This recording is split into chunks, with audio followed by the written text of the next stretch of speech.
Well, our next guests have deployed to disasters across the country, including hurricanes and wildfires. They've responded to home fires across the Central Valley weekly, and they support our service to the Armed Forces volunteer events. But their call to serve their community came after their call to serve their country. So joining us now is Jose Martinez and John Martinez. All right. There's no relation, right? Yeah, there is. There is a relation. Yes. Oh, I didn't even know that part of the close. story. It's not that close. I love that. All right, so Jose was in the... I was in the Navy. You were in the Navy. Yes. So Jose is a Red Cross volunteer and also a Navy veteran. And then John Martinez is a Red Cross volunteer and a Marine veteran. Yes. So thank you guys so much for being here. Thanks, No, it's thanks our for pleasure. everything that you do. You're welcome. So, okay, so talk to me about your military service. So my boyfriend was in the military.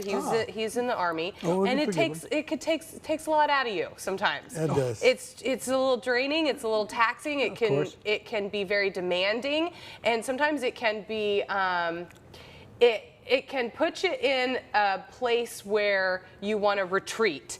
So why did you answer the call to serve your country and now the call to serve your community? Well, our story is pretty similar because we're both retired firefighters. Oh, okay. He worked for the city of Modesto, and I retired out of the city of Fresno. Yeah. We're both disabled. And Okay. so after we got done doing that, and after our military service, I went from the Marine Corps into the fire service almost within 3 months. Yeah. And then I did that for 31 years. Oh my goodness. And then there was a bond created in the military. The sense of camaraderie and purpose. Yes. Right. So then joining the fire department, I think my brother will tell you it was the same thing with him when he got out of the Navy. Yeah. And we did that, and we both were, like I said, disabled and retired out.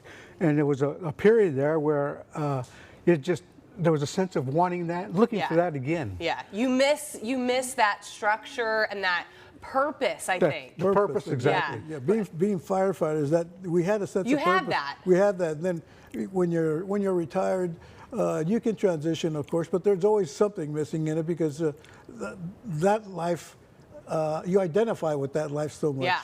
And so it's a little hard sometimes, but we found that other purpose coming back to the Red Cross. Yeah. So how does that fulfill you now?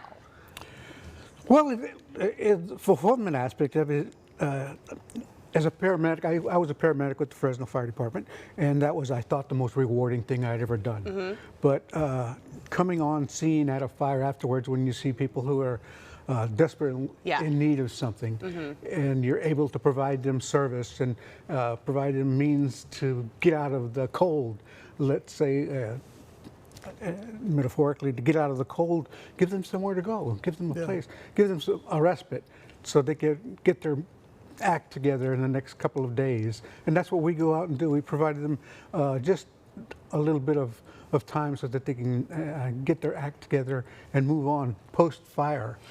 And so there's this pyramid that talks about fulfillment in your life, and at the very top of it, they say it's spiritual fulfillment, and sometimes people get that from religion, and other people get that from service. So for you, what is it about being a volunteer that keeps you coming back? Because you're retired now, it would be very easy to live your own life. I guess because it seems like there's always a sense of before, it was a sense of duty when you're in the military and when in the fire service, and that doesn't actually die. My story started back in 2005 during Hurricane Katrina and Rita, and I was still in the fire service, and we didn't have any heavy equipment kind of situations to be able to send to those areas. So I just sat there in the day room watching that news day after day, and I had enough. I just had. Some of my comrades, they worked my shifts for me. They allowed me to go for the 10 days back to Texas. And so we were helping people displaced all the way up into Arkansas from Hurricane Rita, which came in at the end. So it's always been that fulfilling part of it. It just feels great to be able to service in some capacity. Okay, answer me this. Tell me how you feel about this. You can, and therefore you should. You should, exactly. So how long will you volunteer? Until you can't anymore? Pretty much until something fails.